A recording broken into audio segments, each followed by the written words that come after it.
So guys, कैसे हो आप सभी लोग। Welcome back to my channel. और गाइस, हम इस वीडियो के अंदर क्रिप्टो मार्केट और खास करके इंडियन स्टॉक मार्केट के बारे में बात करने वाले हैं। और बेसिकली ये वीडियो पूरा जो है क्रिप्टो मार्केट के लिए होने वाला है, बट थोड़ी सी पार्ट हम स्टॉक मार्केट के लिए भी करेंगे क्योंकि बहुत अच्छी न्यूज़ निकल के आ रही है। तो वीडियो को स्टार्ट करते हैं। So guys, most of the people, अभी आपको याद होगा कि 2024 के अंदर कितना जो है डर का माहौल बनाया गया था। और ये मैं जस्ट पिछले साल की बात कर रहा हूँ कि कितना डर का माहौल बना था मार्केट के अंदर कि जो ग्लोबल रिसेशन है वो इंडिया के अंदर इंटर कर सकता है और इंडिया का जो मार्केट है बहुत गंदी तरीके से गिरने वाला है। और आपको पता होगा कि 2024 से पहले, मतलब 2024 से पहले जब मार्केट में अमेरिका का जो स्टॉक मार्केट है वो कभी गिरता था, अगर उसे छींक भी आती तो इंडिया के मार्केट को बुखार हो जाता था। और ये हालत था मार्केट का इंडिया के अंदर। बट अब वैसा नहीं रहा। और ये सबसे बड़ा अगर क्रेडिट जाता है तो वो है खास करके हमारी गवर्नमेंट को, क्योंकि हमारी गवर्नमेंट ने बहुत अच्छा स्टेप लिया था टैक्स कम करने का। और ये टैक्स कम करना बहुत अच्छा काम किया, जिस वजह से लोग जो है बढ़ चढ़ कर शामिल हुए, परचेज किया रहा उन्होंने। कई सारे आइटम बाई करे, कई सारे गाड़ियाँ खरीदी, बाइक खरीदा उन्होंने, स्टॉक मार्केट में इन्वेस्ट किया, क्रिप्टो मार्केट में इन्वेस्ट किया, जिस वजह से जो है मार्केट के अंदर पैसे का इन्फ्लो बढ़ गया। और इस वजह से जो आपको पता चला होगा, इस बार का जो क्वार्टरली जीडीपी ग्रोथ था वो भी बहुत अच्छा जो है देखने को मिला था। और अब ये मार्केट हमें दिखा रहा है, इंडिया का मार्केट अपनी ग्रोथ के हिसाब से 8.2 का क्वार्टरली ग्रोथ था इस बार। 8.2 जीडीपी ग्रोथ था इस बार का। तो ये हमें शो करता है कि इंडिया अब किसी पे डिपेंडेबल नहीं है, अब इंडिया एक स्ट्रांग कंट्री बन चुका है। बट अगर हम बात करें वहीं पे स्टॉक मार्केट के बारे में, सॉरी क्रिप्टो मार्केट के बारे में, तो क्रिप्टो मार्केट में अभी भी जो बिटकॉइन का जो प्राइस है 87,000 से लेकर $85,000 के आसपास अभी ट्रेड कर रहा है। बट अगर हम बात करें, हर बार का जो ये बात था कि बिटकॉइन के अंदर हाल्विंग के बाद उसके अगले साल जो है प्राइस बहुत अच्छा बढ़ता है। और ये हमें देखने को भी मिला है कि आप अगर देखोगे 2024 में तो बिटकॉइन की हालत जो थी वो 57 से $60,000 के आसपास चल रहा था, जो कि 2021 का हाई था। उसने उसको तोड़ा और वहाँ पे वो स्टेबल कर रहा था। बट जैसे ही हाल्विंग हुई 2024 में, उसके बाद से इसने बहुत बढ़ चढ़कर प्राइस के अंदर अपना बूम दिखाया, जिस वजह से प्राइस जो इसकी बढ़ के 2024 के लास्ट तक यानी 2025 के अंदर $1 लाख हो गई। और अगर मैं हाई की बात करूं तो $1,24,000 इसने हाई लगाया था। और ये प्राइस जो है मेरे हिसाब से अभी तक का सबसे बेस्ट बिटकॉइन का प्राइस रहा है, $1,24,000। बट कई लोग मुझसे पूछ रहे थे कि जो अगर हम बिटकॉइन नहीं खरीदना चाहें, अगर हम चाहें किसी कॉइन में इन्वेस्ट करना जो उसका अल्टरनेट हो, अगर मैं बात करूं उसके बारे में तो वह है इथेरियम। अगर हम बात करें तो लो रिस्क में सबसे हाई प्रॉफिटेबल कॉइन है इथेरियम। अगर किसी चीज़ को, अगर वो बिटकॉइन को अगर हम रिप्लेस करके अगर किसी से रिप्लेस करना चाहें तो वो इथेरियम से हम कर सकते हैं, क्योंकि इथेरियम का आने वाला फ्यूचर बहुत ब्राइट है। और मेरे हिसाब से 2026 के अंदर इथेरियम का जो, जैसे कि आप यूज़ केस कॉइन लोगे तो हमेशा वो बढ़ना ही है।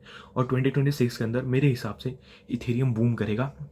जिस हिसाब से एनालिसिस बोल रहे हैं कि इथेरियम का प्राइस 2026 के अंदर आराम से $10,000 तक जाने की उम्मीद है, क्योंकि बिटकॉइन का प्राइस मेरे हिसाब से अपने ऑल टाइम हाई को ब्रेक कर सकता है। मेरे हिसाब से, मैं कुछ फाइनेंशियल एडवाइज़र नहीं हूँ, बट देखा जाए तो जितने भी अभी बड़ी बड़ी इंस्टीट्यूशन है उनका यही अभी हवा चल रहा है कि भाई बिटकॉइन का प्राइस 2026 के अंदर बढ़ेगा।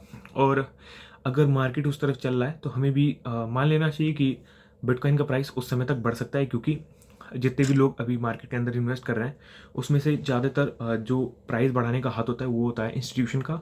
और इंस्टीट्यूशन की तरफ से बहुत सारे मतलब मैसेजेस, स्टेटमेंट्स आ रहे हैं कि बिटकॉइन के प्राइस को 2026 के अंदर 1 लाख $1.5 लाख तक जाना चाहिए। अगर मैं बात करूं तो बिटकॉइन अगर $1.5 लाख भी नहीं जाता है, बट अपने ऑल टाइम हाई को जो उसका $1,24,000 है उसको छू लेना चाहिए, क्योंकि अगर वहां तक वो चला जाता है तो इथेरियम आराम से जो $10,000 का मार्क है वो 10,000 अगर डॉलर नहीं भी जाता है इथेरियम, वो आराम से $9,000 से $8,000 तक चला जाएगा। जिस जिस जिस समय वो वहाँ पे रहेगा $8,000 से $9,000, उस समय अच्छा खासा प्रॉफिट अगर आप इथेरियम के अंदर अभी परचेस करते हो तो आपको देखने को मिलेगा। बट ये मेरी प्रेडिक्शन है, जो मैंने स्टेटमेंट सुना है। और ये जो है द बिटकॉइन टाइम्स की तरफ से है, तो वहाँ से मैंने इस चीज़ को एनालिस करा था और मैंने आपको बता दिया। अगर हम आगे वीडियो के अंदर बात करें तो हम बात करने वाले सिल्वर के बारे में। कई लोग जो अभी मेरी तो मतलब मैं देख के सुनने पड़ गया था कि भाई सिल्वर का प्राइस जो $2,50,000 अभी हो चुका है। $2.5 लाख सिल्वर का प्राइस, अगर आप 1 किलो चांदी खरीदने जाओ मार्केट के अंदर तो $2.5 लाख हो चुका है। काफ़ी लोग अभी हैरान है कि भाई सिल्वर का प्राइस इतना बढ़ कैसे रहा है। तो इसका सबसे अगर मेन कारण है तो वो है सोलर पैनल। जी गाइज, अगर हम बात करें सोलर पैनल बहुत धड़ल्ले से प्रोड्यूस किए जा रहे हैं, जिस वजह से उसके अंदर सिल्वर यूज़ होता है क्योंकि वो बेस्ट कंडक्टर होता है इलेक्ट्रिसिटी का। और सिल्वर का यूज़ जितना ज़्यादा किया जाएगा सोलर पैनल के अंदर, खपत उतनी ज़्यादा बढ़ेगी सिल्वर की। चांदी की जितनी खपत बढ़ेगी उतना ज़्यादा जो है प्राइस बढ़ेगा। जैसे डिमांड बढ़ रहा है और जो खनन है यानी कि जो एक्सट्रैक्शन ऑफ सिल्वर है वो लिमिटेड ही है। अभी भी सिल्वर उतना ही एक्सट्रैक्ट किया जा रहा है जितना पहले किया जा रहा था, बट जो अभी डिमांड है मार्केट के अंदर वो बढ़ चुकी है, जिस वजह से प्राइस जो है हाइक कर रहा है। वहीं पे हम बात करें गोल्ड की तो वो भी पीछे नहीं है। गोल्ड भी अभी 1,50,000 रुपीज़ का 10 ग्राम मिल रहा है। अगर आप 1 तोला सोना खरीदने जाओ तो आपको 1,50,000 या 1,70,000 के आसपास पड़ेगा। गोल्ड और रियल एस्टेट जितने भी अभी आप देख रहे हो कि गोल्ड और सिल्वर है, ये बहुत मतलब इन्होंने क्या जो परफॉर्मेंस दिया है 2025 के अंदर। बट अगर हम बात करें यही 2024 के अंदर ये बहुत नॉर्मल पड़े थे। किसी को एक्सपेक्टेड नहीं था कि सिल्वर और गोल्ड इतना ज़्यादा प्राइस जो है बढ़ा के दिखाएंगे, बट उन्होंने प्रूव कर दिया इस चीज़ को। और हाँ, आरबीआई जो हमारा जो खुद का आरबीआई है, रिजर्व बैंक ऑफ इंडिया, उसने भी डॉलर को रिप्लेस करके गोल्ड को रिजर्व करना सही समझा है, जिस वजह से जो है हमारी डिपेंडेंसी यूएसडीटी के ऊपर बहुत कम हो रही है। और ये बहुत अच्छी बात है कि हमारी कंट्री के अंदर गोल्ड रिजर्व करा जा रहा है, जिस वजह से आने वाले समय में ये कंट्री के लिए बहुत अच्छी रहेगी, क्योंकि हमारा जितना डिपेंडेंसी डॉलर के ऊपर कम रहेगा उतना ज़्यादा हमें स्टेबल रहेंगे। कोई हमें कंट्रोल कर नहीं पाएगा, क्योंकि अगर आप डॉलर रखे रहोगे तो यूएस कभी भी रिस्ट्रिक्शन लगा सकता है डॉलर के ऊपर, बट अगर हम गोल्ड रखते हैं तो सबसे बेटर होता है।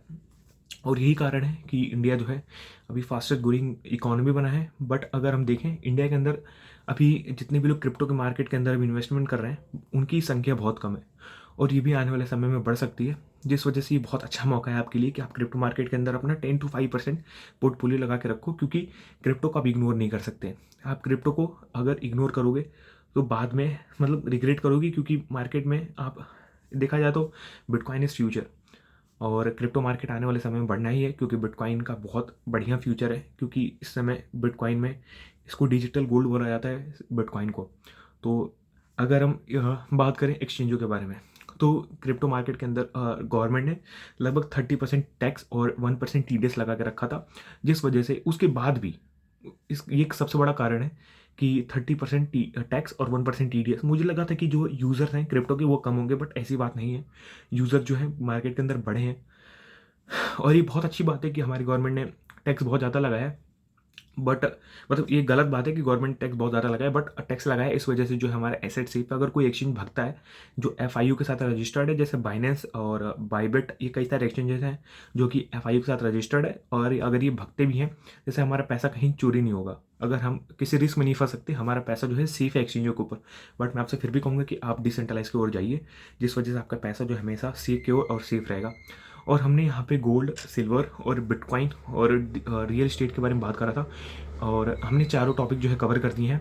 अगर कुछ बाकी रह गया है तो प्लीज़ आप कमेंट बॉक्स में बताइए। बाकी वीडियो कैसी लगी कमेंट बॉक्स में बताइए। वीडियो को लाइक, चैनल को सब्सक्राइब कर दीजिए। मिलते हैं आपको नेक्स्ट वीडियो में, तब तक के गुड बाय, टेक केयर, जय हिंद।